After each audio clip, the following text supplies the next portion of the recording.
using guns to kill wild boars, justified defense, or blind massacre? We are facing a question that seems simple on the surface, but divides entire communities. Should we use guns to kill wild boars? One side calls it barbaric slaughter, while the other calls it necessary self-defense. But what is the truth, and what is moral theater disguised as compassion? Let's face reality. Today's wild boars are not innocent forest wanderers.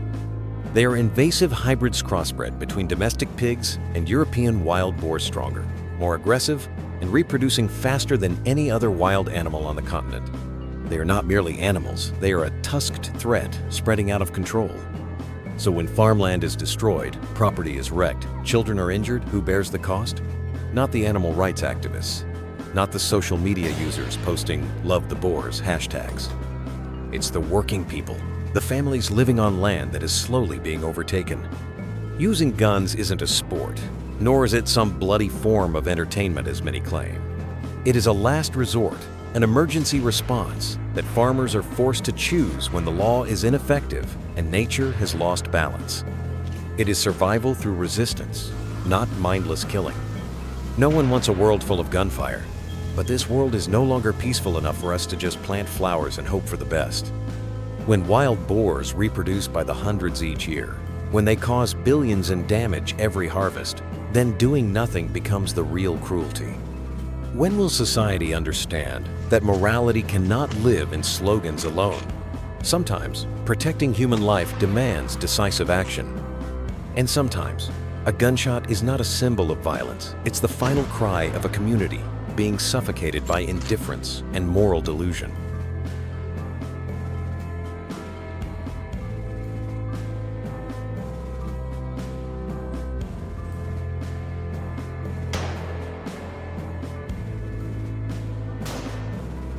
Protecting crops or destroying biodiversity? When a farmer raises his gun to aim at a herd of wild boars tearing through his cornfield, he's not thinking about biodiversity. He's thinking about food, livelihood, and survival. But somewhere, in the air-conditioned office of an environmental research center, someone protests, "Wait, don't shoot! They're part of nature!" And so the debate begins. Does killing wild boars to protect crops mean we're unwittingly destroying the very ecosystem we claim to defend? Animal rights advocates argue that wild boars play a role in the food chain, serving as prey for predators like wolves, bears, and birds of prey. They worry that large-scale extermination will upset the ecological balance, disrupt natural cycles, and ultimately harm the land farmers are trying to preserve. But farmers fire back. Then who will save me when my entire harvest is wiped out overnight? The truth is, nature has changed, and the old ecological rules may no longer apply. When a wild species becomes invasive, destructive, and uncontrollable, is it truly wise to protect it at all costs? Is that just naive idealism helping fuel the destruction?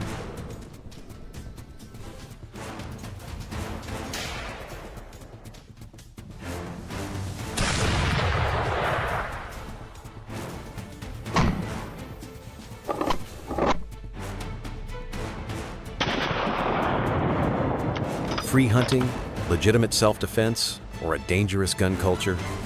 As rural communities are overwhelmed by the destruction caused by wild boars, some regions have turned to a bold solution: legalizing year-round hunting of wild pigs with no limits and no permits required. On the surface, it sounds reasonable. Everyone has the right to protect their land, especially when government bureaucracy is too slow to act. But this approach has triggered an immediate backlash from international organizations and citizens concerned about the expansion of civilian gun culture. Critics raise a serious question. If unrestricted hunting is legalized, who will control the consequences? Could this become an excuse for widespread, unregulated firearm ownership? Will forests turn into battlegrounds where anything that moves becomes a target? And what happens when a stray bullet misses a pig and hits an innocent bystander? To farmers living deep in the countryside, these warnings sound like mockery. They respond, "The wild boar doesn't knock on my door. It doesn't ask permission. So why should I have to wait for paperwork to protect my family and crops?" Caught between the fear of gun abuse and the fear of being overrun by wild animals, Society finds itself deeply divided, but without real, decisive action, both people and nature risk being consumed by chaos guns remain silent, while the boars never stop multiplying.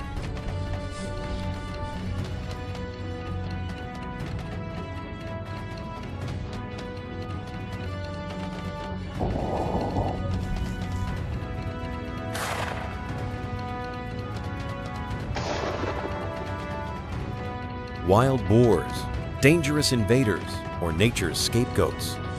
Amid fear and frustration, wild boars have become public enemy #1 for farmers.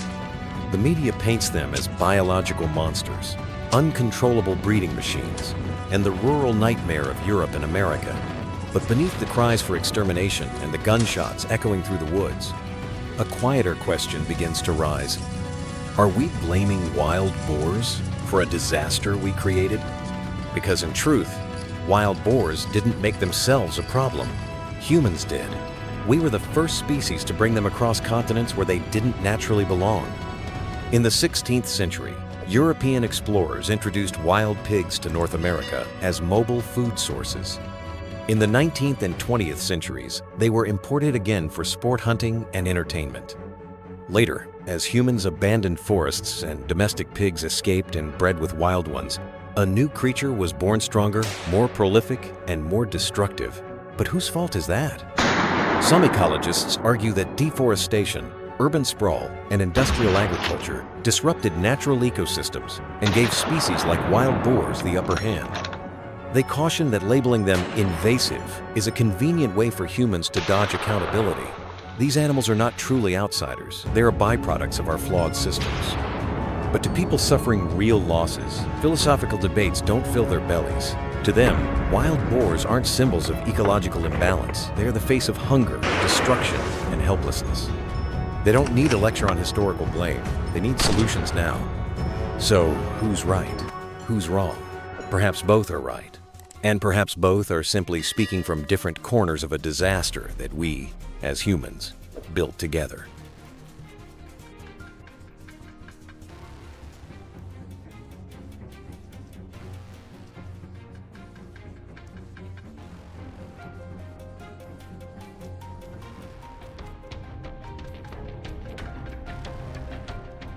Eradication incentives, effective solution, or blood sport? In the fight to control the exploding wild boar population, some U.S. states and European countries have turned to extreme tactics, offering cash rewards for every pig killed, organizing boar hunting competitions, even supplying participants with ammunition and gear. These measures have quickly divided public opinion. Some praise them as a smart biological control strategy, while others condemn them as a legalized form of violent entertainment. Supporters argue that when wild boars breed faster than nature can regulate, human hunting becomes the most efficient tool. A skilled hunter can eliminate dozens of boars each month, far more effective than sterilization programs or electric fences. Competitions also raise public awareness and foster community engagement in agricultural protection. They call it proactive food security, not passive victimhood. But the darker side cannot be ignored. When killing becomes a contest for prizes, morality gets twisted, and the line between protection and cruelty begins to blur. Cases have emerged of improper trapping, excessive use of firearms, and even collateral harm to non-target species or people. Critics warn that society is turning wildlife control into a blood-soaked scoreboard, where the lives of animals are reduced to point systems. So while bounty programs may slow down the boar population explosion, without clear limits, regulation, and ethical boundaries, we may eventually win the war against wild pigs only, to lose our own humanity in the process.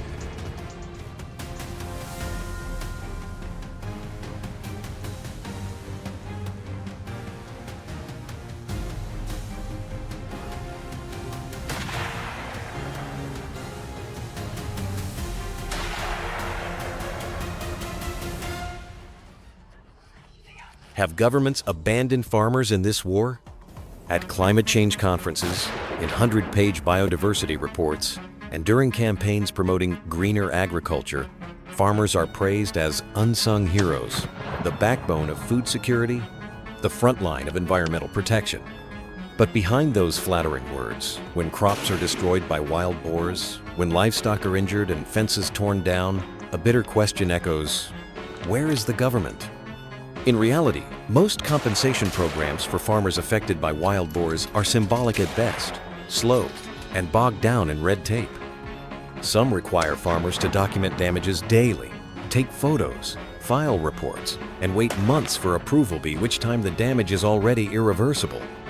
In certain countries, compensation is only granted if the damage can be directly linked to wild boars, an almost impossible task at 3 in the morning when the herd has already vanished into the woods. Worse still, wildlife protection laws in some regions seem to prioritize the lives of wild boars over the livelihoods of people.